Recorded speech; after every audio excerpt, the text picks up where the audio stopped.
ಅಮ್ಮ.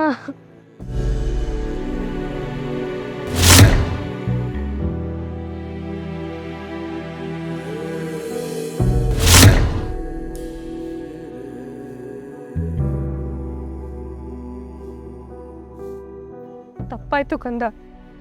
ನಾವು ನಿನ್ನ ನೋಡಕ್ಕೆ ಅಂತಾನೆ ಬಂದಿದ್ದು. ಅವ್ರು ಮುಂದೆ ಬಂದ್ರು ಅಂತ ಅಕ್ಕೊಂಡ್ವಿ. ಇಷ್ಟಕ್ಕೆಲ್ಲ ಬೇಸರ ಮಾಡ್ಕೊಳ್ತಾರ? ನಾವು ಅವತ್ತೇ ಹೇಳಿದ್ವಿ ನಿನ್ನನ್ನು ಮನೆ ಕರ್ಕೊಂಡು ಹೋಗ್ತೀವಿ ಅಂತ. ಗುರುಗಳು ಹೇಳಿದ್ರು ಅಂತ ನಿಮ್ಮನ್ನ ಮಠದಲ್ಲಿ ಬಿಟ್ವಿ. ಆ ಭೋಗೇಂದ್ರ ಏನೇನೋ ಹೇಳ್ದ ಅಂತ ಬೇಸರ ಮಾಡ್ಕೋಬೇಡ.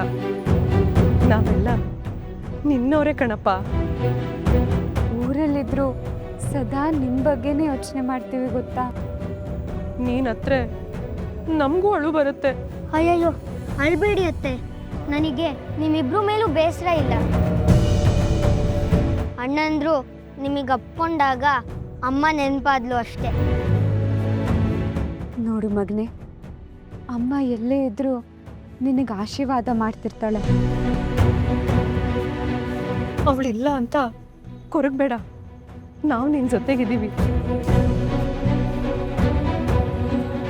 ದೊಡ್ಡಮ್ಮ, ನೀವು ಬಂದಿರೋದು ವೆಂಕಟನಾರಾಯಣ ಹುಟ್ಟುಹಬ್ಬಕ್ಕೆ ಅಲ್ವಾ? ಹೌದಪ್ಪ, ವೆಂಕಟನಾರಾಯಣ ಹುಟ್ಟಿದಬ್ಬಕ್ಕೂ ಬರ್ತೀವಿ, ನಿನ್ನ ಹುಟ್ಟಿದಬ್ಬಕ್ಕೂ ಬರ್ತೀವಿ. ನಮಗೆ ನೀನು ಬೇರೆ ಅಲ್ಲ, ಇವ್ರು ಬೇರೆ ಅಲ್ಲ.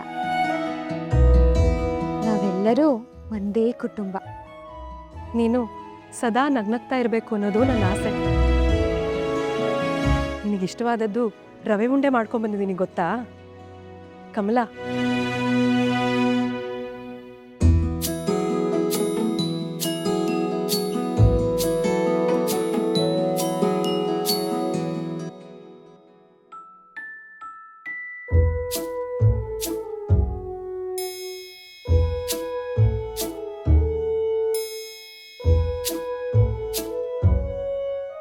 ಅಲ್ಲಪ್ಪ, ಆ ಭೋಗೇಂದ್ರ ಗುರುಗಳ ಬಗ್ಗೆ ಹೇಳಿದ್ ಕೇಳಿ ನಿನಗೆ ಬೇಸರ ಆಯ್ತಾ?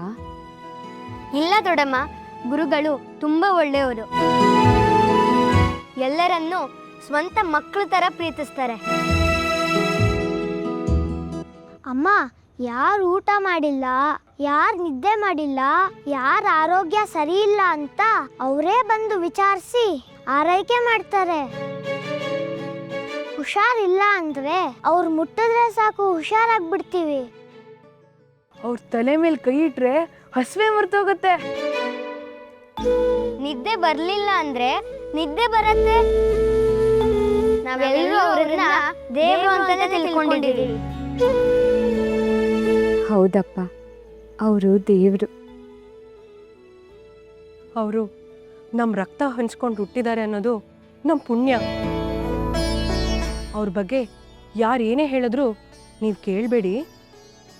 ಏನೇ ಆಗಲಿ ಗುರುಗಳ ಮನಸ್ಸಿಗೆ ಬೇಸರ ಆಗೋ ಥರ ನೀವೆಲ್ಲ ನಡ್ಕೋಬೇಡಿ.